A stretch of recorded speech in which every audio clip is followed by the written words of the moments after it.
Alors bonjour, nous sommes mardi le 1er septembre au cours 412 BEY, présentation multimédia et soutien technique. Aujourd'hui, j'ai quelques points que je veux voir avec vous en ce qui concerne le cours comme tel, les ressources qu'on va utiliser durant le cours. Je vais faire un retour sur les lectures et les quiz. Là, il y a des choses qu'il faut préciser ou que je dois ajuster étant donné que nous sommes dans des semaines de transition. Donc, je veux aborder ce sujet-là avec vous. Et puis, ensuite, je vais vous présenter, on va retourner sur nos forums, on va faire un petit exercice ensemble, puis ça va mettre fin à notre rencontre. Donc, sans plus tarder, je vais juste partager mon écran avec vous. J'ai une petite anecdote à vous raconter pour débuter notre rencontre. Donc, juste un petit instant. Si j'ai bien fait les choses, vous devriez voir présentement mon écran avec 412 BEY A20 à l'écran. Est-ce que c'est bien le cas? Oui. Et comme la semaine dernière, je vous rappelle qu'en haut complètement dans votre interface de Zoom, vous avez à l'intérieur de votre menu une option pour mettre l'affichage en mode côte à côte. Donc, ça vous permet d'avoir la présentation à gauche et le présentateur à droite.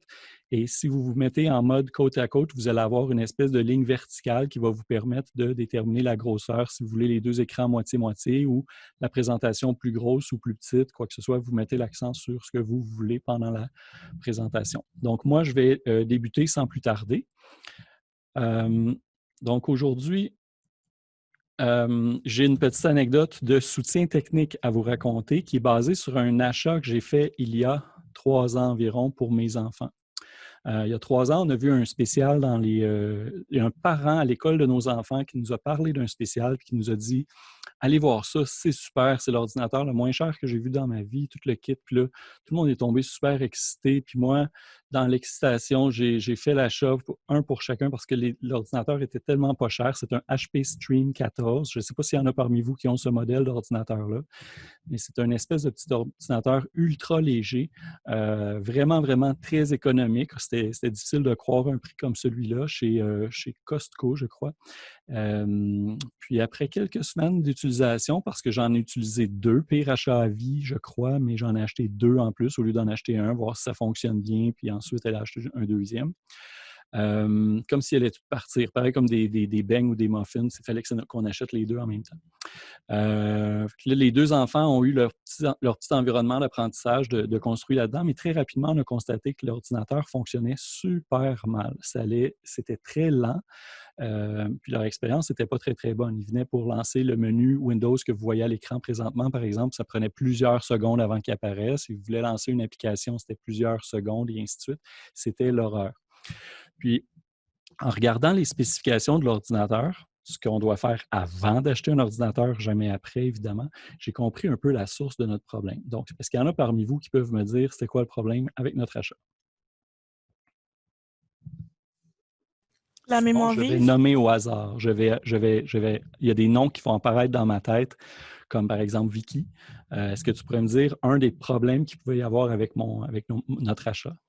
Ben justement, je m'en allais un peu dire comme Jennifer, là, la mémoire vive, peut-être qu'il y avait des programmes qui utilisaient comme trop d'espace déjà de base, fait qu'en rajoutant comme des programmes, Exact. ça a dû tout rendre le fonctionnement plus lent. On a sur ces machines-là 4 gigaoctets de RAM. Donc, c'est pas beaucoup. Pour Windows 10, au fur et à mesure que les nouvelles versions sortent, 4 gigaoctets, il y a quelques années, c'était gigantesque, mais avec les nouvelles versions, tout ça, 4 gigaoctets, c'est rendu vraiment un minimum. Minimum, ça veut dire qu'il va fonctionner, mais ça se peut que ça n'aille pas nécessairement bien à votre goût, puis que ce soit plutôt lent. Donc, idéalement, aujourd'hui, on veut 8 ou même 16. Puis si vous avez les moyens, allez à 32 ou à 64 parce que vraiment, c'est assez difficile d'avoir un ordinateur qui fonctionne bien avec 4 gigaoctets de RAM. Il est ultra léger. Donc, au lieu d'avoir la deuxième chose ou la deuxième erreur, tiens, je vais nommer Chloé cette fois-ci, justement. Le nom me vient à l'esprit. Donc, Chloé, quel était le deuxième problème avec l'ordi? Honnêtement, je ne m'y connais pas vraiment, je pourrais pas dire. OK, bien voici un des objectifs du cours justement de 412 BEY, c'est de prendre ces concepts-là. Je vais y aller avec Eveka dans ce cas-là. Eveka, est-ce que tu es avec nous? Peut-être la batterie, je sais pas. La batterie n'est pas pire. On a une bonne batterie avec une bonne durée de vie. Ça dure longtemps, c'est lent, longtemps. La deuxième chose, c'était le disque dur. On a un disque dur à l'intérieur qui est limité à 32 gigaoctets parce que c'est un disque SSD. On va se parler de disque dur un petit peu plus tard, puis c'est quoi. Mais un disque SSD, ce qu'il faut savoir, c'est que c'est un disque semblable à ceux que vous avez dans vos téléphones. Donc, il n'y a aucune pièce mobile, il n'y a aucune pièce rotative. C'est comme de la mémoire flash dans un téléphone. Puis seulement 32 gigaoctets, ça veut dire que tout l'espace était occupé par Windows, puis il restait 1 gigaoctet de libre à la fin. Puis en plus, ils ont mis la suite Office. Puis même en enlevant la suite Office, l'espace libéré se refaisait remanger par les mises à jour de Windows qui étaient téléchargées au fur et à mesure. Bref, c'est une expérience très malheureuse pour nos deux enfants. Ève et Vincent n'ont pas eu de plaisir énormément. Donc, on a dû voir à régler ce problème-là. L'année dernière, j'ai réglé le problème avec l'ordinateur de Vincent en achetant une petite carte SSD de 64 GB qu'on rentre sur le côté. Puis, j'ai fait beaucoup de transferts d'applications sur cette carte-là pour pouvoir accélérer son ordinateur. Pour une raison que j'ignore, l'ordinateur d'Ève n'a jamais voulu collaborer, puis j'ai jamais pu faire la même chose. Donc, pas plus tard qu'hier soir, parce qu'à l'école où elle va, c'est requis d'avoir un ordinateur pendant la pandémie, je lui ai installé le système d'exploitation Linux. Plus particulièrement Linux Mint. Puis Linux, ben, c'est super facile à utiliser. Un enfant de 12 ou 14 ans, 14 dans le cas de Ève, peut l'utiliser. Et ce que ça fait, c'est que ça nous a libéré énormément d'espace. Elle se retrouve avec un système d'exploitation qui est très rapide, qui est gratuit et qui est sécuritaire en plus. Et puis, en plus de ça, bien, elle a 22 gigaoctets de libre au lieu d'avoir juste un. Donc, tout ce que je viens de vous expliquer là comme petite anecdote, bien, il y a beaucoup d'éléments de vocabulaire informatique, si vous voulez, qu'on va voir ensemble si on se parle de disque dur, de système d'exploitation, de RAM et ainsi de suite. C'est des concepts qu'on va voir ensemble pendant la session, particulièrement durant les premières semaines de la session. Donc, morale de cette histoire, lisez les spécifications de l'ordinateur que vous allez acheter avant de l'acheter. Faites pas comme moi, en vous précipitant sur une bonne offre vraiment pas chère. Et achetez un ordinateur qui répond vraiment bien à vos besoins. Ce qu'on va voir aujourd'hui, la liste est longue, mais ça va aller quand même assez vite. Je veux vous dire que l'accès au cours à Moodle est maintenant ouvert. J'ai vu que vous êtes plus de la moitié du cours à avoir déjà accédé au cours. J'ai commencé à déposer quelques ressources. Je vais vous en déposer d'autres au cours de la semaine, donc des lectures qui sont à faire. Mais les lectures, j'insiste, je vais en reparler ici dans les documents à lire, c'est sur une base volontaire parce qu'on est encore dans les semaines de transition. Donc, c'est ça que je vais mettre au point avec vous cette semaine. Il n'y aura pas de quiz non plus, contrairement à ce que j'avais annoncé la semaine dernière. Je vais vous montrer aussi les notes de cours qui sont disponibles. On va utiliser WordPress comme outil de diffusion pour nos notes de cours. Donc, pendant la session, vous allez voir l'outil que vous allez apprendre. On va l'utiliser pour vos notes de cours. Donc, votre première utilisation de WordPress va être en tant que visiteur pour pouvoir vous familiariser avec l'interface, qu'est-ce qui se passe, comment j'ai fait le menu, comment j'ai fait la navigation, voir qu'est-ce que vous aimez, qu'est-ce que vous n'aimez pas, qu'est-ce que vous changeriez, ces choses-là. Si jamais vous avez des exemples très précis, n'hésitez pas à m'en faire part. En cours de session, ça va me faire plaisir d'essayer de faire ces changements-là directement. La plateforme est là pour répondre à vos besoins à vous. Donc, si c'est des choses que je suis capable de faire, je vais le faire. Je vais vous présenter ma disponibilité, la façon d'y accéder. Je vais rendre ça disponible dans Moodle et dans les notes de cours. Vous allez avoir un lien rapide pour pouvoir consulter ma disponibilité. On va voir les documents à lire. Je vais vous donner quelques consignes par rapport à ça. Les livres sur Scholarvox qu'on va utiliser durant la session, je vais faire un petit exercice avec vous. Donc, je veux m'assurer que vous êtes tous capables d'accéder à Scholarvox sans problème. Ensuite, il y a une évaluation diagnostique à faire. Je vais vous en parler. On ne va pas la faire ensemble, sinon ça prendrait trop de temps, mais je vais vous demander de la faire d'ici la fin de la semaine, idéalement. Et puis, finalement, on va faire un petit exercice ensemble, ligne d'aide 450-241-AIDE, qui est notre ligne d'aide qui est ouverte en ce moment pour répondre aux questions des étudiants du collège. Et on va aussi faire un petit exercice, répondre à une question, mais celui-là, je vais vous laisser le faire par vous-même. On va mettre fin au cours quand on va avoir fini notre exercice 241-AIDE. L'autre, vous allez le faire. C'est la suite de ce que vous avez fait la semaine dernière. Je vais vous demander de poursuivre et d'aller un petit peu plus loin. Je vais vous demander aussi de toujours aller un peu plus loin que ce que je demande. Si je vous demande 1 à 3 billets, ouvrez-en quelques-uns de plus. Explorez les choses, commencez à vous en servir par vous-même parce que j'ai besoin de vous comme utilisatrices qui vont faire des tests et qui vont se rendre compte de qu'est-ce qui fonctionne bien, qu'est-ce qui fonctionne mal, de quelle façon on pourrait s'en servir, de quelle façon on peut mieux identifier nos questions et ainsi de suite. Donc, j'ai vraiment besoin de votre aide. Vous êtes les premières à utiliser le système. Vous êtes les 11 premières utilisatrices. Donc, ça va être important de ce côté-là. Puis, je vais revenir, faites-moi penser tout à l'heure parce que je ne l'ai pas écrit dans mes notes, mais je vais revenir sur le fait que votre rôle a changé. Donc, si quelqu'un veut se prendre une petite note, là, tantôt, quand je vais arriver à ligne d'aide, si vous ne m'entendez pas parler de rôle, levez la main ou faites-moi signe pour que je puisse aborder la question avec vous. Voilà. Donc, accès à Moodle. Si vous allez dans Moodle, vous avez maintenant accès aux cours sur Moodle. J'y ai publié le plan de cours déjà et j'ai commencé à construire la structure des semaines à venir. Je vous ai aussi publié dans la semaine d'intégration 1 la vidéo pour notre rencontre de la semaine dernière. Donc, s'il y a des choses que vous avez besoin d'aller revoir, je vous invite à aller le voir. Au niveau des vidéos, quand je publie les vidéos sur YouTube, quand vous êtes dans l'interface de YouTube, il y a une boîte de description en dessous. Et habituellement, à moins que mon temps ne me permette pas de le faire, habituellement, je vous découpe la vidéo et je vous mets donc un sommaire avec les temps. Alors, à 00, c'est le mot de bienvenue. À 1 minute 24, c'est le plan de cours. Et donc, vous avez le découpage de cette façon-là. Puis quand vous passez votre souris dans la ligne de lecture de la vidéo YouTube, vous allez voir les lignes découpées avec les sous-titres. Donc, si vous cherchez quelque chose de particulier, vous pouvez aller directement à ce lien-là, puis ça vous évite un peu ça me prend pas mal plus de temps à faire, mais ça vous évite d'avoir à écouter la vidéo ou pas savoir c'était où dans une vidéo d'1 heure ou d'1 h 10. Donc, j'espère que c'est pratique pour vous, puis ça va vous simplifier la vie. Je serais supposé d'avoir un lien ici. On voit que c'est la première chose qui ne fonctionne pas nécessairement. Alors, j'ai peut-être oublié ce lien-là. Je vais y aller manuellement. Donc, ça ici, c'est sur Moodle. Alors, vous avez le plan de cours. Comme je l'ai mentionné la semaine, lui est en téléchargement direct. Les autres liens, je vais vous inviter tout le temps à faire soit un clic droit pour ouvrir dans un nouvel onglet. Alors, je fais un clic droit comme ça, j'ai un menu contextuel qui apparaît, puis je vais faire ouvrir dans un nouvel onglet, ou faire la touche contrôle, clic, puis vous allez ouvrir votre ressource automatiquement dans un nouvel onglet quand vous appuyez sur la touche contrôle et vous cliquez.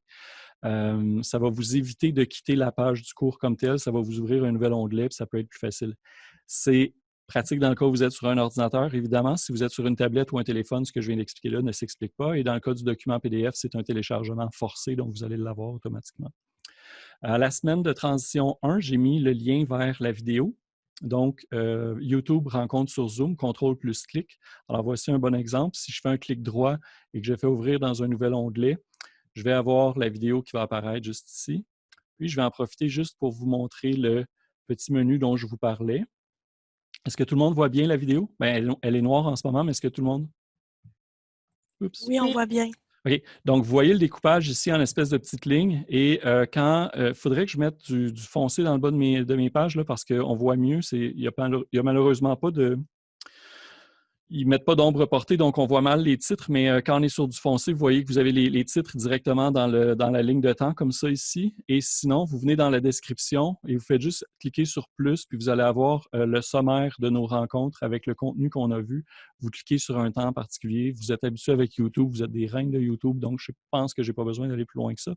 Mais je voulais quand même attirer votre attention sur ça. Voilà.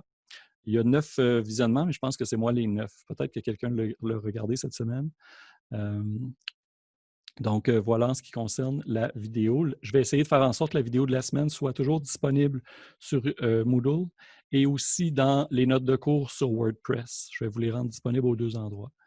Dans les lectures à faire, à lire avant le 11 septembre. Donc ça, le 11 septembre, c'est vendredi, pas cette semaine, mais la semaine prochaine. Il va y avoir des quiz, mais je vais mettre les quiz en ligne seulement la semaine prochaine quand on va être dans notre vraie semaine 1. On n'a pas le droit d'enseigner en ce moment, puis on n'a pas le droit de vous demander des choses, de faire des travaux, des trucs comme ça. Fait que je ne voulais pas tricher. Nous, on est pris dans une espèce de zone grise à cause du centre d'aide où on veut commencer à offrir de l'aide à nos pairs dès maintenant, aux étudiants du collège dès maintenant. Donc, on prend un petit peu d'avance, mais je ne voulais pas franchir la barrière de vous demander des travaux, des quiz ou des trucs comme ça parce que techniquement, on n'a pas le droit de le faire. Alors, je reviens sur ce que je vous ai annoncé la semaine dernière par rapport à ça. Ça va être un petit peu plus relax pour vous. Les deux lectures qui sont ici, c'est le rappel. Donc, les deux seules pages que vous devez lire dans celui-ci, c'est les pages 8 et 9. Ça, c'est votre cahier d'accueil que vous êtes supposé avoir reçu et lu l'année dernière en 412 BEQ, communication orale d'affaires avec Michel Etier. vous faisiez l'accueil l'année dernière au Centre d'aide en bureautique. Donc, c'est les pages qui concernent l'accueil. La lecture cette année est un petit peu moins pertinente étant donné qu'on n'a pas le L220 et qu'on ne fait pas l'accueil, mais je me dis, bon, on est dans le contexte quand même. Je vous ai rendu les mêmes pages disponibles. Ça devrait vous faire un genre de rappel sur les normes d'accueil, que vous soyez à un bureau ou peut-être à un centre de service en personne ou quoi que ce soit. Ça vous aidera de ce côté-là.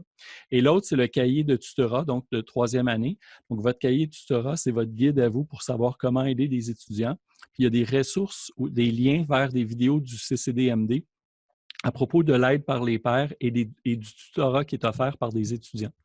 Donc, je vous encourage à prendre connaissance de ce document-là et à aller consulter les vidéos pour pouvoir vous familiariser avec la façon dont a été réfléchi le CAB, la façon dont il a été monté, puis la mentalité qu'il y a derrière ou la philosophie qu'il y a derrière l'activité pédagogique qu'est le CAB. Évidemment, la formule change cette année avec l'aide à distance ainsi qu'avec les forums en ligne, sauf que vous allez quand même avoir les bases à l'intérieur de ça. Tous les concepts qui sont abordés là-dedans sont transférables à notre situation actuelle cette année. Voilà, donc ça termine en ce qui concerne notre site web pour Moodle. Donc, je vous invite à accéder à Moodle et à aller faire un tour de temps en temps. Je fais apparaître les ressources au fur et à mesure. Et à moins qu'il y ait une demande de la part de la classe, je ne crois pas vous envoyer... je vais vous envoyer un courriel quand je vais faire plusieurs ajouts à la fois. Mais si je fais des petits ajouts incrémentaux, des petits ajouts individuels, je vais plutôt attirer votre attention dans notre cours du mardi. Ce n'est pas quelque chose sur quoi je vais vous écrire au fur et à mesure. Mais si vous allez voir dans les semaines, vous allez tout le temps constater les ressources qui ont été déposées. Est-ce que ça convient à tout le monde de cette façon-là? Oui. Oui, c'est bon? OK. Si jamais vous vous rendez compte, vous avez un besoin particulier, vous vous rendez compte qu'il y a des choses qui ont été déposées, vous ne le saviez pas, vous ne l'avez pas vu ou quoi que ce soit, vous avez un besoin, écrivez-moi, envoyez-moi un message, quoi que ce soit, ou on va se parler sur Teams ou dans ma salle personnelle sur Zoom, puis on pourra ajuster en conséquence en cours de session si le besoin change. Notes de cours en ligne. Donc, comme je vous ai expliqué, la semaine dernière, je vous ai fait une démonstration avec le site web de Bureautique. Cette fois-ci, je vais vous montrer notre site web à nous pour le cours. Vous reconnaissez la barre noire qui est en haut, la barre d'outils noire de WordPress, où je pourrais, par exemple, modifier la page ou créer un nouvel élément, une nouvelle page, la personnaliser et ainsi de suite. Ça, c'est le site pour notre cours 412 BEY, dans lequel vous allez retrouver le plan et les prérequis. Le plan est encore à publier ici. Je l'ai mis dans Moodle, mais je ne l'ai pas mis ici. Donc, le plan et les prérequis vont être ici. Tout ce qui concerne le soutien technique va être dans un deuxième élément de menu. Les présentations multimédia vont être ici. Et finalement, le contenu web. Je vais peut-être inverser les deux, étant donné que j'ai changé la séquence cette année. Je vais plutôt mettre multimédia à la fin. Finalement, vous avez juste ici le calendrier qui va vous permettre de voir le contenu du cours. Ça va être le même contenu qui est présenté ici. Mais au lieu d'être par thématique, vous allez retrouver votre contenu sur une base hebdomadaire. Donc, qu'est-ce qu'on est supposé avoir vu? Alors, je clique pour pouvoir vous amener sur le site. Vous me direz si ça fonctionne bien. Est-ce que tout le monde voit le site en direct en ce moment? Oui. OK. Donc, les menus sont morts. Si je clique sur soutien technique, je vais vous inviter à lire la page qui est ici. C'est notre page de bienvenue. OK. Je vais vous inviter à lire cette page-là. Ce n'est pas une lecture qui est très, très longue. Les menus des sujets qu'on va aborder pendant la session, comme multimédia, si vous cliquez dessus, ça va dire « Rien de trouvé ». Contenu pour le web, rien de trouvé. Donc, c'est comme s'il n'y avait rien de publié en ce moment et c'est le cas, effectivement. J'ai du matériel sur lequel je travaille, mais qui n'est pas encore publié. Puis ici, les cours vont apparaître au fur et à mesure. J'ai semaine de transition 1. La semaine prochaine, on va avoir, cette semaine, je vais publier semaine de transition 2. Après ça, cours 1, cours 2, cours 3, et ainsi de suite. Vous allez avoir les thématiques qu'on a abordées par semaine. Si je viens sur semaine de transition 1, juste ici, mon image à la une, vous voyez qu'elle n'est pas pertinente, je vais devoir la changer. Mais ce sur quoi je tire votre attention, c'est que directement dans les notes de cours, ici, vous avez accès à la vidéo de la semaine dernière. Donc, elles vont toujours être là. Les notes de cours, je vais vous créer un lien dans Moodle pour que vous puissiez les voir facilement. Vous allez avoir le lien vers les notes de cours en ligne directement dans Moodle. Je vais aussi le mettre dans Colnet, puis je vous encourage à vous faire un raccourci. C'est 412-bey.pourlebureau.com. Et si vous créez un raccourci sur votre téléphone ou dans votre navigateur Internet, bien, vous allez pouvoir y accéder très facilement chaque semaine. Donc, comme je l'expliquais, l'objectif, c'est vraiment d'utiliser la plateforme que vous allez apprendre. Donc, on va apprendre à créer du contenu avec WordPress, mais en premier lieu, vous allez apprendre à l'utiliser comme visiteurs et voir le genre d'expérience que ça permet de créer, voir le genre de trucs qu'on peut publier, et ainsi de suite. Et j'espère que ça va vous permettre de mieux comprendre ce que vous allez ensuite faire dans vos propres sites web. Est-ce qu'il y a des questions jusqu'ici? Je vais reformuler. Quelles sont vos questions jusqu'ici? Ça n'a pas changé grand-chose, mon affaire. OK. Alors, je continue. Je le prends comme étant un pas de questions pour l'instant, Marc, ou bien c'est clair, je ne sais pas. Donc, ça, c'est pour les notes de cours en ligne. Dernière chose, avant que je continue, juste ici, dans Plan et prérequis, il y a une liste de vidéos qui sont disponibles et ce sont des vidéos qui sont disponibles à nos étudiants en 412 CA0, donc nos étudiants qui sont en gestion de commerce. Nos étudiants qui suivent, par exemple, notre cours comme Z20, mais Z20, c'est à l'hiver, donc ça va vous toucher plus quand vous allez être à la session d'hiver dans votre cours de formation. Ces vidéos-là concernent les choses de base que vous êtes supposé maîtriser. Je vous encourage à les regarder. Ce n'est pas une obligation. Je vous encourage à les regarder. Vous pouvez en regarder une ou deux par jour. Elles ne sont pas tellement longues. Vous allez voir comment ouvrir une session sur un ordinateur du collège, juste pour savoir, je sais que vous savez comment faire, mais juste pour voir comment c'est présenté aux élèves, puis savoir que eux peuvent l'accéder. Puis, dans vos réponses aussi, vous allez pouvoir guider ou pointer vers ces vidéos-là dans les différents cours qu'eux utilisent ou quoi que ce soit, ou sur cette plateforme-là. Ou sur notre centre d'aide en ligne pour le câble. C'est plutôt là que vous devriez pointer, bien sûr. Donc, accéder à Colnet, remettre un devoir sur Moodle. Sécurité et mots de passe, je vous encourage à le lire, à en prendre connaissance parce que c'est nouveau pour vous. On va voir où je vais vous montrer comment vous servir d'un gestionnaire de mots de passe. Je vais passer rapidement parce que ça ne fait pas partie des compétences du cours comme tel, mais moi, je l'inclus dans la portion sécurité de soutien technique parce que c'est très important d'avoir des mots de passe qui sont forts et des mots de passe qui sont différents sur tous les services qu'on utilise. Donc, si on a des mots de passe forts et qui sont différents partout, c'est impossible de s'en souvenir. C'est ça l'objectif. Donc, l'idéal, c'est d'avoir un trousseau de clés pour lequel on va avoir un seul mot de passe fort qu'on connaît. Puis quand on déborde notre trousseau de clés, lui va nous donner accès à nos différents sites. Donc, si on utilise un service qui est bien sécurisé, ça va être une façon beaucoup plus sécuritaire de travailler sur Internet. Alors, lui, ici, prenez-en connaissance. Si vous avez des questions, n'hésitez pas à communiquer avec moi. Capture d'écran, l'explorateur de fichiers.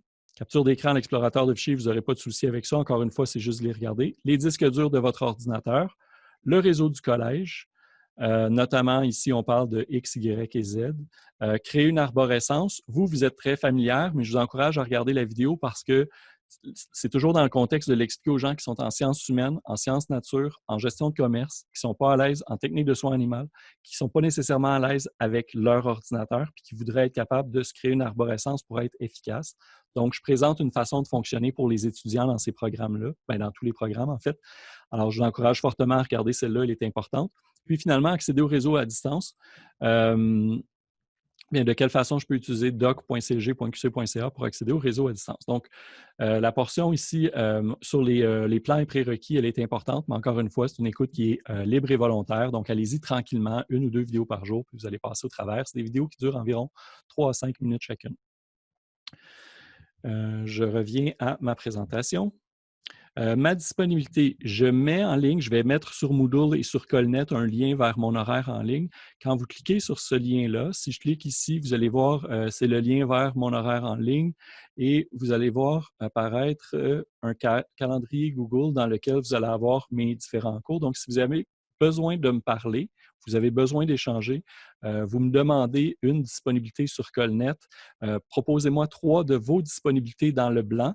Le blanc va se remplir parce que je vais avoir des rencontres, je vais avoir des réunions départementales, je vais avoir des rencontres avec des étudiants. J'ai d'autres cours qui vont s'ajouter aussi, donc il va y avoir moins de blanc au fur et à mesure que la session va avancer.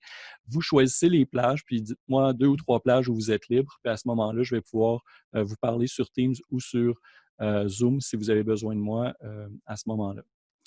Pendant la session, je vais aussi vous rendre disponible en haut ici à l'occasion des petits faits divers par rapport au jour. Donc, par exemple, la date d'anniversaire des bugs informatiques ou la date anniversaire des emojis ou des choses comme ça. Bien, pendant la session, j'espère pouvoir vous en publier. Il n'y en aura peut-être pas chaque semaine, mais mon objectif, ce serait qu'à chaque 2-3 semaines, au moins, vous ayez une date anniversaire quelconque puis vous puissiez aller lire un peu sur le sujet. Dans vos cours ici, si vous cliquez sur un cours, vous allez toujours avoir une bulle qui va apparaître. Puis dans les bulles, vous allez avoir le lien vers le plan de cours, le lien vers les thèmes hebdomadaires et puis le lien vers, je suis en train de vous faire Z21 en ce moment, ce n'est pas votre cours à vous, mais c'est de cette façon-là que ça va être construit. Et les notes de cours en ligne. Donc, si jamais vous êtes dans le doute, chaque ressource mène toujours vers les autres ressources. Donc, vous ne devriez pas normalement vivre une situation où vous vous dites à quel endroit il a mis telle affaire. Donc, quand vous êtes dans mon horaire, vous avez accès aux autres ressources. Puis quand vous êtes dans les autres ressources, vous avez accès à mon horaire et vice-versa.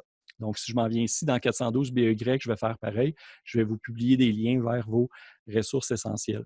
Dans le cas des petits anniversaires historiques que je parlais tantôt, il va toujours y avoir des liens hypertextes qui vont vous permettre de cliquer puis d'aller lire un encadré dans un livre ou d'aller lire une page Internet ou d'aller lire un article sur Tumblr ou sur Pinterest ou quoi que ce soit.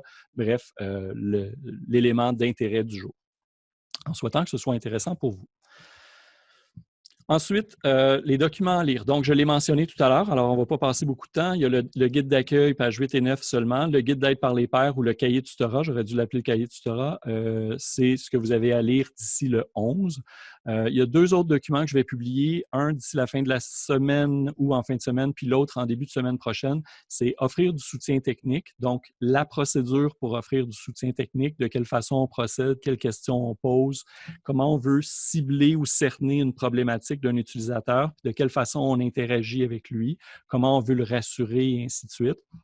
Puis le deuxième document que vous allez, ou la deuxième présentation que vous allez devoir lire, ça va être sur le soutien technique à distance. Donc, c'est quoi les différences, puis avec quoi vous pouvez travailler. Donc, dans notre cas, nous, on peut intervenir avec Teams, on peut intervenir avec Zoom, et vous allez pouvoir aussi intervenir avec des outils comme TeamViewer, qui était l'outil que j'utilisais dans les années antérieures. On n'avait pas Zoom ou on ne travaillait pas avec Zoom et on ne travaillait pas avec Teams non plus, donc je travaillais avec TeamViewer à l'époque. Donc, je vais vous préparer un petit document qui va vous permettre de savoir comment offrir du soutien technique en ligne, à distance, et les pièges à éviter quand vous offrez du soutien technique à un utilisateur pour éviter de créer un problème avec ses données, avec son ordinateur ou quoi que ce soit, ou vous faire accuser d'avoir créé un problème ou n'importe quoi. Donc, on veut éviter ces situations-là.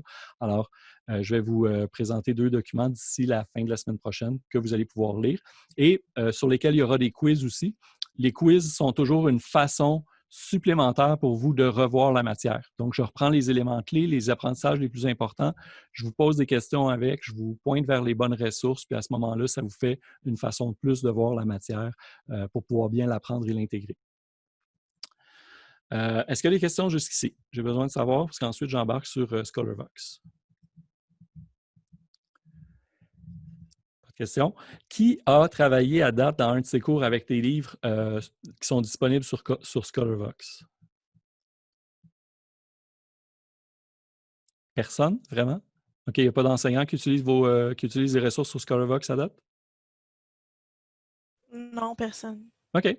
Je suis en train de vous construire une longue liste de documents, liste que je suis en train de préparer dans Excel et qui va pouvoir être filtrable par thématique, soit soutien technique, création de contenu pour le web, présentation, les logiciels, PowerPoint, Windows et ainsi de suite. Donc, cette liste-là est assez exhaustive. Puis dans la liste, je vous mets toujours les liens directs vers la... Donc, c'est une liste qui est comme préfiltrée. En réalité, c'est des heures de recherche que vous n'aurez pas besoin de faire parce que ma liste qui contient en ce moment une centaine de documents va vous permettre de chercher juste dans une petite liste sur des sujets bien précis qui vous préoccupent au moment où vous en avez besoin. Et vous pourrez à ce moment-là aller voir directement la bonne ressource, le bon chapitre, la bonne table des matières et ainsi de suite pour savoir, pour être capable d'avoir des réponses à vos questions au moment où vous en avez besoin. Pour accéder à Scholarvox, vous devez aller sur le site de la bibliothèque. Donc, si personne n'a travaillé avec, je vais juste vous montrer rapidement c'est à quel endroit. Je vais m'ouvrir un nouvel onglet. Je vous encourage à faire la même chose en même temps que moi sur votre ordinateur. Donc, vous pouvez faire un Alt tabulation. Je suis en ce moment dans un nouvel onglet. Mon nouvel onglet, soit dit en passant, on va travailler beaucoup sur le web. J'ouvre toujours mes nouveaux onglets avec le raccourci clavier CTRL-T. Vous ne m'avez pas vu aller cliquer sur le petit plus ici parce que j'utilise CTRL-T. T comme dans Tab en anglais parce que les onglets sont des tabs. Donc, j'utilise ce clavier-là chaque fois. Si vous êtes sur votre onglet, vous allez faire clg.qc.ca et on va ajouter tout simplement bibliothèque. Et quand vous arrivez sur le site web de la bibliothèque, vous allez avoir des outils de recherche juste ici. Donc, outils de recherche par support.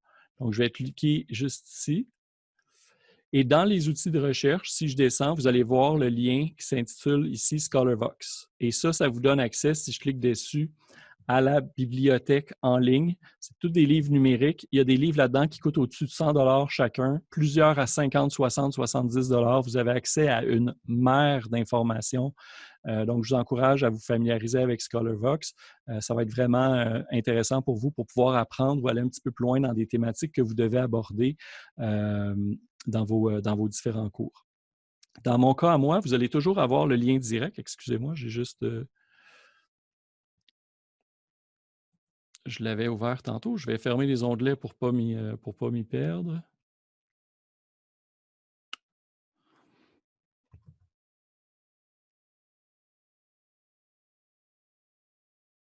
J'ai un petit malaise. Voilà, je vais juste cliquer dessus. Je pense que je ne l'avais pas ouvert, tout simplement. Vous devez être connecté. Si jamais vous avez ce message d'erreur-là, si je vous fournis la liste et vous cliquez sur un lien, puis vous avez le message d'erreur, l'adresse qui est traduite n'est pas bonne, etc. Donc, tout ce que vous devez faire à ce moment-là, c'est de venir chercher le lien direct. J'ai oublié de mettre mon fichier Excel dans mon bureau 3 pour pouvoir vous le présenter. Bref, vous allez venir chercher le lien direct et ça va vous amener sur la page de Scholarvox. Donnez-moi un petit instant, s'il vous plaît. Il va y avoir un silence, mais je vais aller chercher mon fichier parce que je veux que vous puissiez voir de quelle façon ça fonctionne. Bureau 1.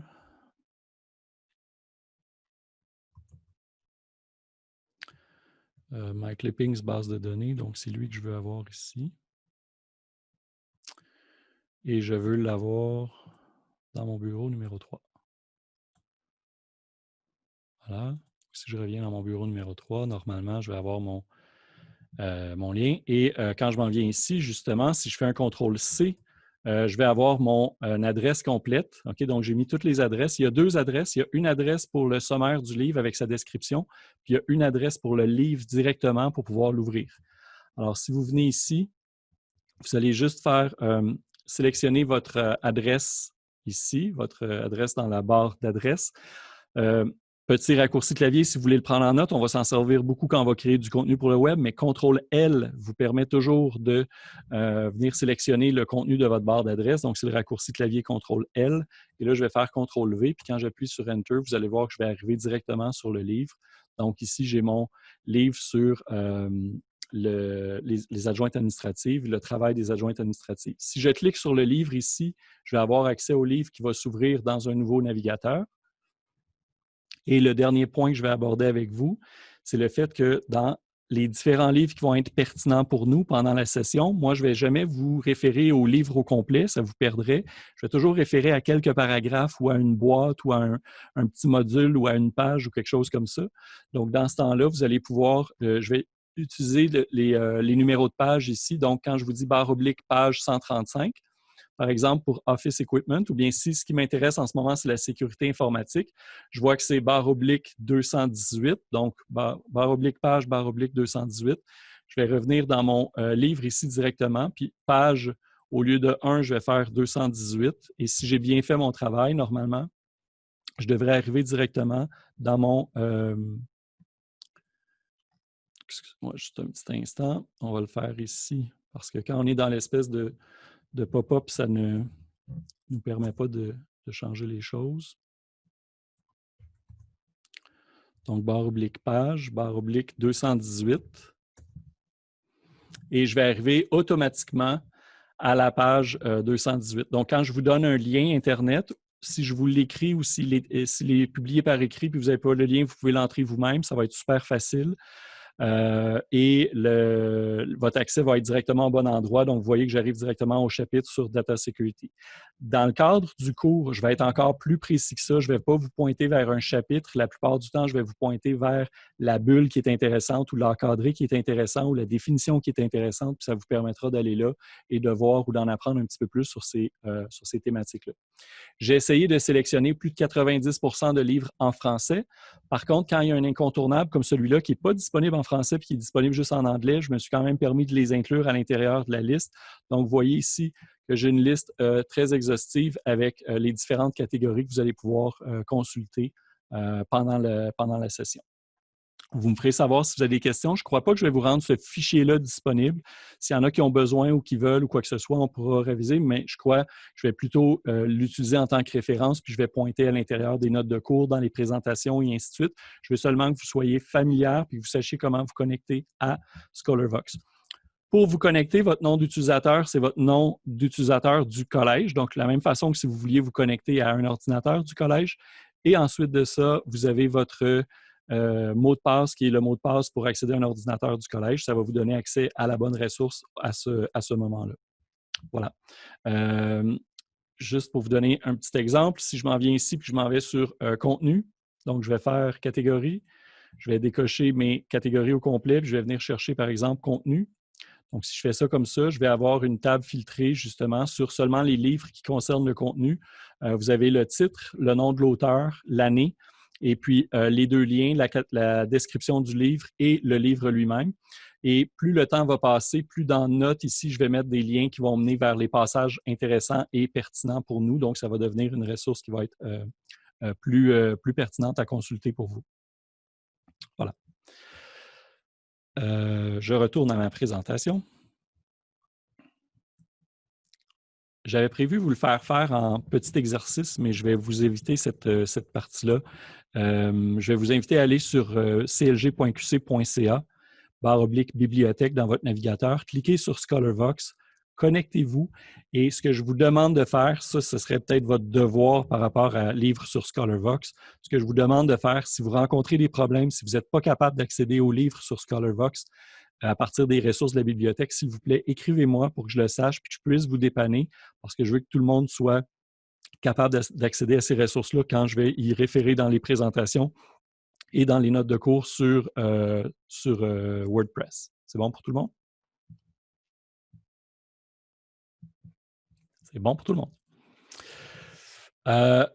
Évaluation diagnostique. Donc, j'ai préparé un sondage. Je vais vous demander de répondre à ce sondage-là. Il y a une chose qui est trompeuse. Je ne suis pas capable de le changer. Je n'ai pas trouvé l'endroit, je n'ai pas trouvé le champ. Bref, j'ai arrêté de chercher. Ça dit « Remarque sur la protection de la vie privée ». Ce questionnaire est anonyme. L'enregistrement de vos réponses ne contient aucune information d'identification, à moins qu'une question le spécifie. Et moi, c'est ce que j'ai fait.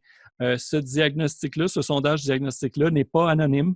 Vos données vont être traitées de façon anonyme. Vos réponses à mes questions vont être traitées de façon tout à fait anonyme. Si je publie des réponses, je vais publier juste des pourcentages pour vous dire, bien, il y en a 80% qui m'ont dit ci, 20% qui m'ont dit ça. Si je le fais pendant la session, ça va être de cette façon-là que je vais m'en servir. Il n'y aura jamais de données individuelles. Et voyez-le comme une conversation entre vous et moi, comme si vous aviez rendez-vous dans mon bureau, puis là, je vous pose des questions. As-tu déjà travaillé avec telle chose? Est-ce que tu as déjà eu un blog? Est-ce que tu as un site Tumblr? Est-ce que tu TikTok à tous les soirs? Etc. Fait que, bref, vous allez avoir, je ne pose pas la question à savoir si vous faites des TikTok à tous les soirs, mais vous voyez un peu le genre. Et l'évaluation diagnostique va me permettre de savoir d'où on part, qu'est-ce que vous savez, avec quoi vous êtes à l'aise et avec quoi vous êtes moins à l'aise. À la fin, il y a aussi des questions sur vos équipements. C'est une question avec des cases à cocher. Vous pouvez cocher plusieurs cases. Donc, si vous avez, par exemple, un ordinateur avec Windows et un ordinateur avec macOS, bien, vous pouvez cocher les deux. Si vous avez un iPad ou une autre tablette, vous pouvez cocher elle aussi. Fait que vous cochez tout ce qui est pertinent pour vous. Et dans les boîtes de texte, dans les boîtes à développement, je vais vous demander d'être très généreuse en quantité, s'il vous plaît. Dites-moi vos attentes face au cours, qu'est-ce qui vous intéresse le plus, sur quoi vous aimeriez qu'on mette l'accent davantage. Dites-moi aussi vos craintes ou vos appréhensions face au cours, que ce soit la matière, le contenu, la façon de l'enseigner, les travaux à réaliser, peu importe, vous me dites exactement ce qu'il y en est pour vous. Votre vie personnelle aussi, si vous avez des enjeux en ce moment au niveau de votre organisation qui fait en sorte que ça va être plus difficile pour vous dans cette session-ci, prenez la boîte comme vraiment un dialogue avec moi pour me dire, moi, Marc, je suis dans tel genre de situation, j'ai ceci ou cela. C'est la place où je vous demande de me parler. Ce n'est pas anonyme pour que je sache, ah, d'accord, telle personne n'a pas accès à un ordinateur ou telle autre personne a une difficulté pour accéder au cours à l'heure et ainsi de suite. Donc, je vais pouvoir être au courant à ce moment-là, puis on va s'ajuster. Mon but, c'est d'être aussi flexible que je puisse l'être avec vous pour que vous ayez une belle expérience pendant le cours. Donc, le sondage devrait vous prendre à peu près 15 minutes à remplir.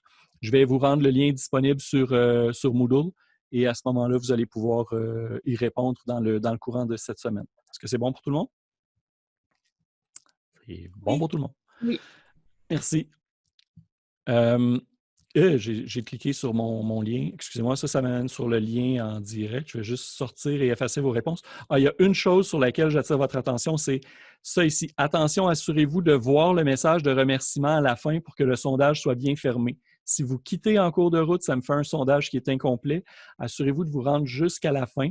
Comme je le disais, soyez détaillés dans les boîtes de texte et quand vous allez voir le message de remerciement, ça veut dire que votre sondage est fermé et je n'aurai pas de questionnaires qui vont rester ouverts. Je vais, moi, utiliser le bouton « Sortir » et effacer vos réponses pour éviter justement d'avoir un sondage qui reste ouvert inutilement. Voilà. Donc, ce lien-là vous sera disponible sur Moodle dans les prochaines heures, en fait, parce que tout est prêt. Et moi, je vais cliquer à côté au lieu de cliquer sur l'image.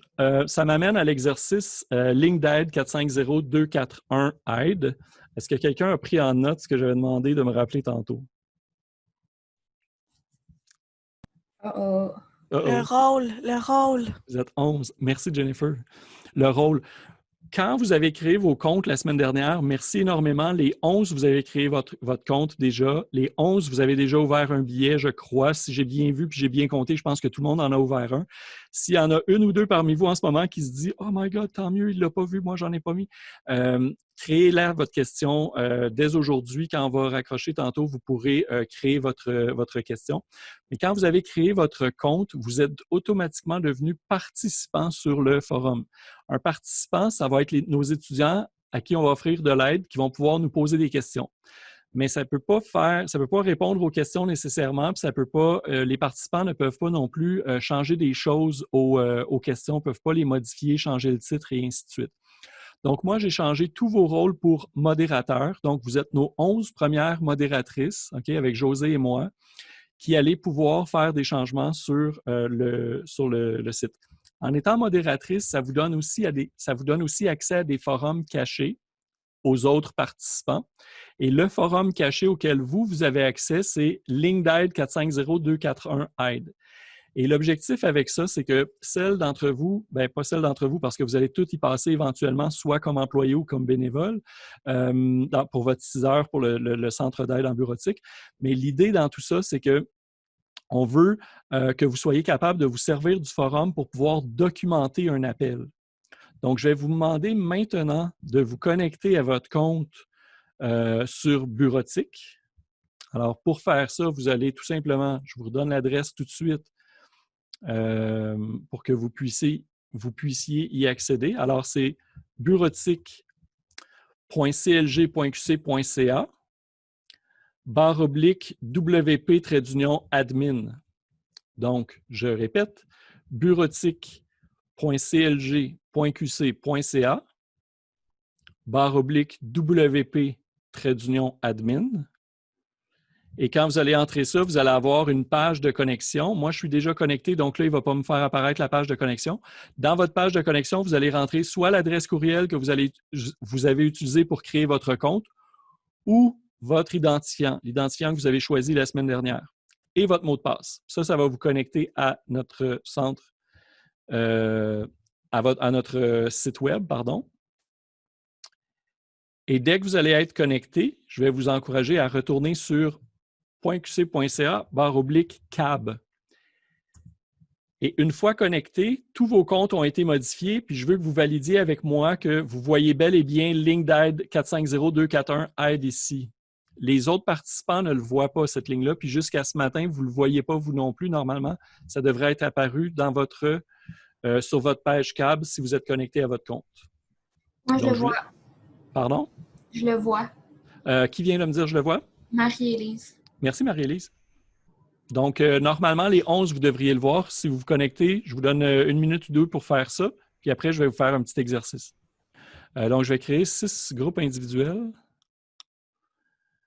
Donc, vous allez être 1 ou 2 participants par groupe.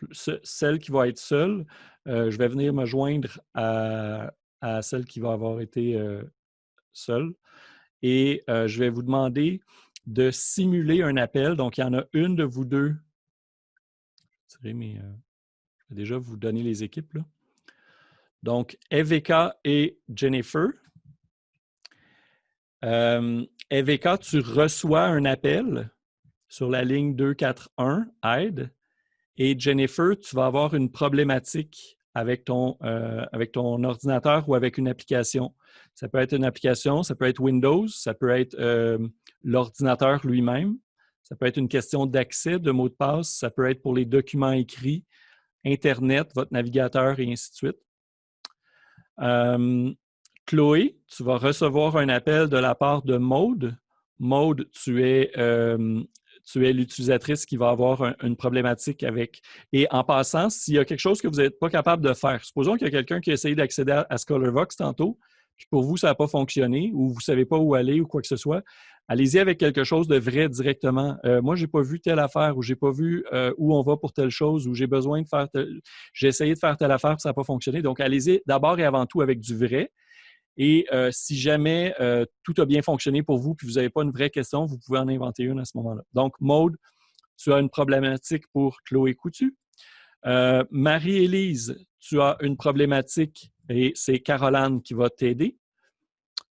Sandrine, tu as une problématique et c'est Marie-Pierre Boucher qui va t'aider. Et Vicky, tu as une problématique, c'est Geneviève Filion qui va t'aider. Et Alexandra, tu as une problématique ou c'est moi qui ai une problématique? C'est toi qui décides. Je vais avoir la problématique. Tu vas avoir la problématique, donc moi, je vais essayer de t'aider. Voilà. Okay. Est-ce que tout le monde a bien compris et est-ce que tout le monde est connecté au câble et est-ce que tout le monde a accès au groupe ligne d'aide 450-241-AIDE? Moi, je n'ai pas accès à la ligne d'aide. Moi non plus, je ne sais pas comment. Faudrait juste faire rafraîchir. Peut-être si vous faites un F5, vous devriez revoir devriez voir apparaître votre... Non. Non? Qui vient de me dire les deux personnes? Maude Leblanc. Maude Leblanc et? Chloé. Chloé. Maude, tu avais la problématique, puis c'est Chloé qui va t'aider? Oui.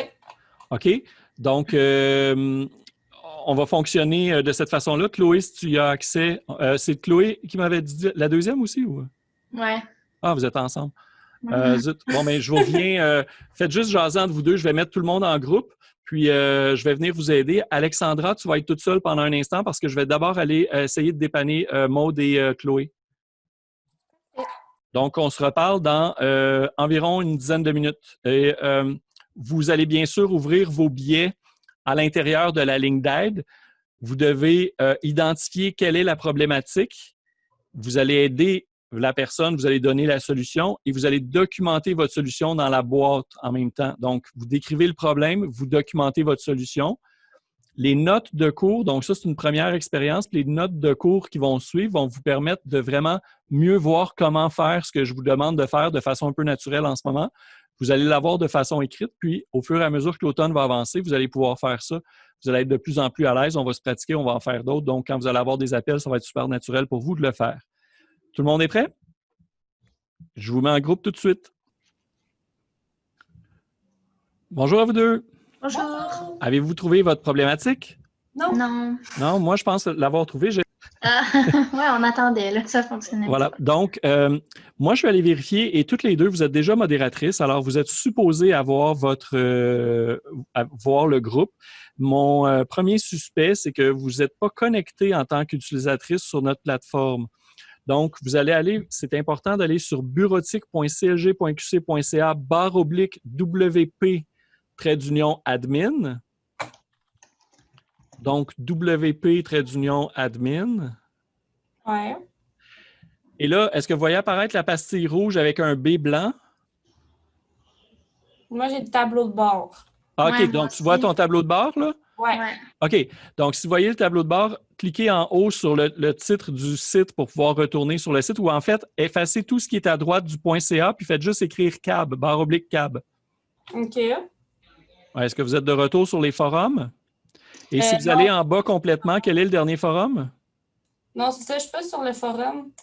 Moi, ça me ramène à technique de bureautique avec étudier en bureautique après ton deck avant de t'inscrire. OK. À droite du .ca, tu vas mettre une barre oblique. CAB. Puis tu vas faire Enter. Ah, oui, je l'ai. Puis Là, en bas complètement, c'est quoi le dernier forum que tu vois? LinkedIn. All right, good. Fait que là, on est correct pour toi. Et Chloé, de ton Là, côté? moi, je suis tout mêlée, là. Ah, c'est pas grave, on va y arriver une chose à la fois. Donc, Chloé, tu vas regarder. Là, toi, tu es connecté, tu voyais ton tableau de bord aussi? Ben là, après, j'avais essayé d'écrire cave, fait que là, je vais retourner où j'étais avec le tableau de bord. Ah, tu n'as pas besoin. Sur le site de Bureautique, où est-ce que tu vois le .qc.ca? Mets une barre oblique à droite du .ca, puis écris juste les lettres CAB, Enter. Avec le WP admin? Non, tu enlèves OK. tout le WP admin, tu fais juste mettre .qc.ca, barre oblique CAB. Tu effaces vraiment tout, puis tu mets CAB. OK. Enter. Là, tu devrais voir apparaître les forums. Ouais, puis j'ai la ligne d'aide. Tu as la ligne d'aide maintenant? Ouais. Voilà, donc il y en avait une de vous deux qui avait une problématique, je ne me souviens plus laquelle. Maude. Et l'autre a... donc, en fait, vous pouvez même utiliser cette situation-là. Vous venez d'en vivre une vraie. Donc, celle d'entre vous qui avait une problématique va l'expliquer. Puis, vous avez vu c'était quoi la solution puis mon processus. Alors, vous allez écrire j'ai demandé à l'utilisateur s'il était connecté au site. Je lui ai dit de se connecter dans WP-admin et ensuite de retourner sur le câble et il a vu apparaître la ligne d'aide. Donc, de cette façon-là, ça va vraiment documenter votre problématique. Puis vous simulez un appel, je vais vous laisser à peu près 3-4 minutes, où vous simulez vraiment un appel pour expliquer la problématique, poser les questions, puis documenter en même temps dans la boîte avec un bon titre pour la problématique. C'est bon? Parfait. Voilà, donc dans quelques minutes, je ramène tout le monde ensemble. Parfait. Merci. Bonjour à vous deux, comment ça se passe? Bien. Bien, elle a réussi à résoudre mon problème. Pour vrai, est-ce que c'en était un vrai ou un fictif? Non, c'est un fictif. Ah, ben c'est pas grave. Si c'est un bon fictif, c'est correct. Je suis content de vous voir en passant. Là, en petit groupe, on a l'occasion de plus se parler de cette façon-là. Vous avez passé un bel été? Oui, toi?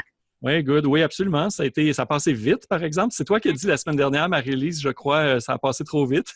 Trop court, non, tu as dit, trop court. Fait que, ben oui, c'est ça, ça a passé vite, mais quand même, un bel été. Beaucoup, beaucoup, beaucoup de lectures, justement, en vue de l'automne, puis en vue d'enseignement à distance, puis tout ça. Là, j'ai dévoré des livres. Est-ce que vous avez documenté, vous avez ouvert le billet, vous avez écrit la problématique, vous avez documenté la réponse et tout ça? Oui. Est-ce que votre sujet est bien clair? Pas un mot générique, mais bel et bien comme un sujet qui est autoportant. Là. Juste en lisant le sujet, on sait c'est quoi le problème en quelque sorte. J'ai écrit accès à la suite Office. OK. Idéalement, dis-moi c'était quoi la problématique, Marie-Lise? Je savais pas, je suis une nouvelle étudiante, puis je savais pas comment installer la suite Office. OK. Donc, dans ce cas-là, on va juste aller dans un niveau un petit peu plus spécifique. Caroline, on va écrire plutôt comment installer la suite Office à partir de... comment installer la suite Office disponible pour les étudiants, supposons. Fait que tu veux être vraiment aussi précise que possible pour qu'en lisant une seule ligne, on fasse comme « Ah, c'est ça mon problème! » Et là, quand on clique dessus, ça se peut qu'il y ait un échange de 2 ou 3, 4 messages, peu importe. Puis des fois, c'est directement le premier message, bang, c'est la réponse, puis tant mieux dans ce temps-là. Mais des fois, on a une espèce de chaîne de messages à lire. Puis à un moment donné, oups, il y a quelqu'un qui identifie la bonne réponse, puis on va pouvoir régler notre problématique de cette façon-là. OK. Bon pour vous deux? Oui. Je vous quitte. Après ça, je vais vous rappeler tout le monde en groupe, puis je mets fin. On va finir un petit peu plus tard à cause de l'atelier, mais je pense que ça vaut la peine. Ça vous fait vous rencontrer au moins. Puis après ça, je vais mettre fin au cours vers à peu près 10:15 maximum. OK. À tout de suite. Ouais. Vous allez bien? Oui. Ça va bien. Laquelle de vous deux qui avait une problématique? Sandrine. C'était toi, Sandrine. Puis comment ça s'est passé? Est-ce que Marie-Pierre a réussi à résoudre le problème? Marie-Pierre, peux-tu me lire juste le sujet ou l'objet de ce que tu as documenté dans le forum? Mon titre? Oui. Ouais, fallait-tu... Ouais, j'ai juste dit le Scholar Books. Ouais, non. On va vouloir une ligne de titre très courte, la plus courte qu'on est capable de faire, mais on veut une ligne de titre qui va à elle seule dire c'est quoi le problème. Donc, je ne veux même pas avoir besoin d'ouvrir la boîte pour savoir c'est quoi le problème. Je vous donne un exemple du groupe précédent. Le premier titre qui avait été écrit, c'était Suite Microsoft Office. Là, quand j'ai posé la question, on m'a dit « Ouais, mais c'est quoi la question? C'est quoi le problème? » Puis la problématique, c'était, je ne sais pas, je suis une nouvelle étudiante au collège, puis je ne sais pas où télécharger puis comment installer la suite Office. Alors, j'ai dit, c'est ça dans ce cas-là le sujet. On veut savoir où télécharger, comment installer la suite Office. Il faut que ces mots-là se retrouvent dans le sujet pour que quelqu'un qui regarde une liste de sujets ne voit pas juste des mots génériques, mais voit vraiment les problèmes, puis qu'à un moment donné, il puisse faire comme « Ah, ça, c'est mon problème. » Je clique dessus, puis là, je lis la solution qui a déjà été répondue par quelqu'un d'autre. Puis à ce moment-là, sans même écrire un nouveau billet, ben, je suis capable, ou écrire un nouveau problème ou une nouvelle question, je suis déjà capable d'avoir la solution à mon problème. Fait que, en réalité, tu vas juste reformuler ton titre, puis dans ta boîte de description, tu décris bien c'est quoi, un petit peu plus de détails en 2-3 lignes, c'est quoi le problème de Sandrine ou sa problématique. Puis après ça, tu mets ta réponse ou ta solution pour que tu rédiges ta solution encore là en 2-3 lignes pour qu'elle soit la plus facile possible ou la plus directe. Il faut que quelqu'un qui lit juste ça soit capable de le faire en sachant « Ah, c'est là que je vais. » Donc, si tu as un lien Internet à mettre, par exemple, tu peux le mettre. Si tu as une petite procédure à mettre, tu peux le faire. Là, ça se peut qu'en ce moment, tout ce que tu as le temps de faire, ça soit de mettre des crochets, de dire « procédure à suivre », supposons. Mais en réalité, dans un vrai appel, dans les minutes qui suivent ton appel, tu prendrais un 10-15 minutes, peu importe, puis tu écrirais ta petite procédure de 6-7 étapes, puis ça viendrait répondre aux prochaines personnes qui vont avoir cette question-là. Est-ce que ça vous aide? Oui. Good. Et avez-vous d'autres questions? On va finir un petit peu plus tard parce que c'est plus long que je pensais faire le tour des groupes. D'après moi, vers 15h20, on finit. Dès que j'ai fini de faire ma tournée dans les groupes, je ramène tout le monde ensemble puis je vous dis bye-bye à la semaine prochaine. C'est bon. À tout de suite, ce ne sera pas très long. Qui avait une problématique? Vicky. C'était moi. C'était Vicky. Et est-ce que Geneviève a réussi à résoudre ta problématique? Oui, avec professionnalisme. Good, excellent. Alexandra, est-ce que tu as aidé ou donné un peu d'informations sur l'expérience que tu vis à date sur la ligne 241 à tes collègues? En fait, quand je suis arrivée, il avait l'air déjà d'avoir fini. Fait que j'ai comme rien dit. Fait que tu as fait ça relax? Exact. J'adore le singe derrière toi en passant. La semaine dernière, ça a attiré mon attention. C'est un singe qui est derrière toi, non? Qui est comme songeur avec des écouteurs, ça se peut-tu? Oui, exact. C'est ton prof de 412 BEY, ça? Non, malheureusement. C'est pas moi. OK, Geneviève, dis-moi, c'est quoi le sujet du billet que tu as écrit? En fait, c'est que... Ah, OK, attends. Incapable d'accéder au lien de la ligne d'aide.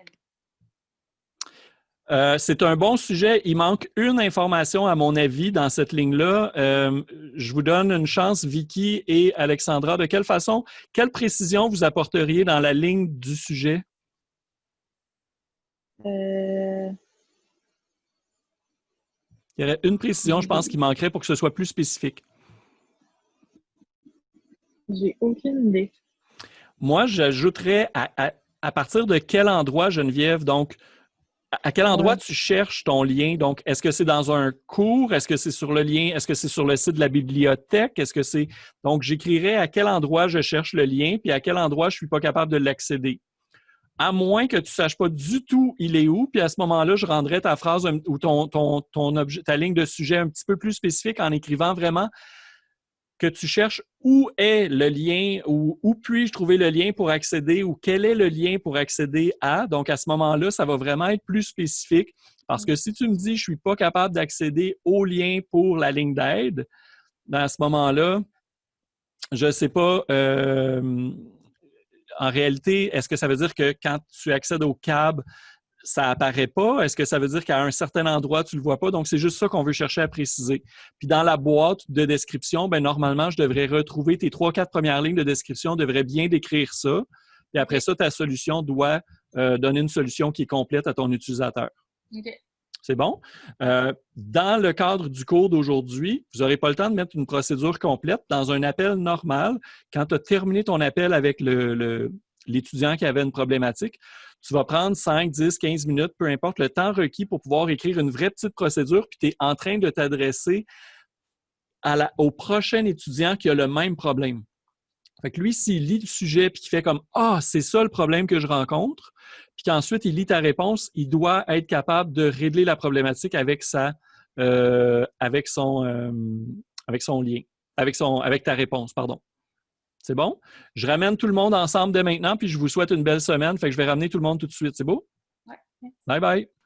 Est-ce qu'on a tout le monde qui est de retour en ce moment? 1, 2, 3, 4, 5, 6, 7, 8, 9, 10, 11. Bien, je pense que oui. Hein? Je vous compte en plus en passant ma souris pour être sûr que j'oublie personne. Comme si j'étais en classe. Vous savez que je chante mal en classe. Hein? Je vous l'avais déjà dit. Alors, je vous remercie énormément pour votre participation aujourd'hui. Je vais faire des petits ajustements dans mon mode de présentation. Je vais essayer d'ajouter des choses qui vont être plus interactives. Je pense que la rencontre de la fin entre vous, ça a été apprécié. Il faudrait que j'ai des choses comme ça dès le début pour que nos rencontres soient plus interactives, que ce soit moins moi qui vous parle. Puis quand je vous pose des questions, personne n'a quelque chose à dire. Fait que je vais essayer de vous transformer ça un peu pour que ce soit plus actif, plus intéressant, tout ça. Je vais vous rendre disponible la vidéo quand même. Je ne sais pas si c'est pertinent de le faire. Si vous me dites non, on n'a pas besoin, je vais sauver ce temps-là, je vais le mettre sur d'autres choses. Mais sinon, je vous rendrai la vidéo disponible, sauf les breakouts. Donc, je ne ferai pas les groupes, évidemment. Je ne les rendrai pas disponibles. Et voilà. Est-ce qu'il y en a qui ont des questions avant qu'on se quitte et qu'on se revoie mardi la semaine prochaine? Non. C'est complet. Oui. Donc, il y a 2 lectures qui sont actuellement disponibles sur Moodle, 2 autres à venir que je vais publier d'ici la fin de la semaine ou en fin de semaine. Et ensuite de ça, il y aura les quiz qui vont être activés la semaine prochaine. Et la semaine prochaine, on commence notre vraie matière où j'aurai le droit de vous donner des vrais exercices, des vrais quiz, des vrais devoirs. L'école à la maison pour vrai. J'espère que ça va bien se passer pour vous. Et je vous souhaite une excellente semaine. Au revoir.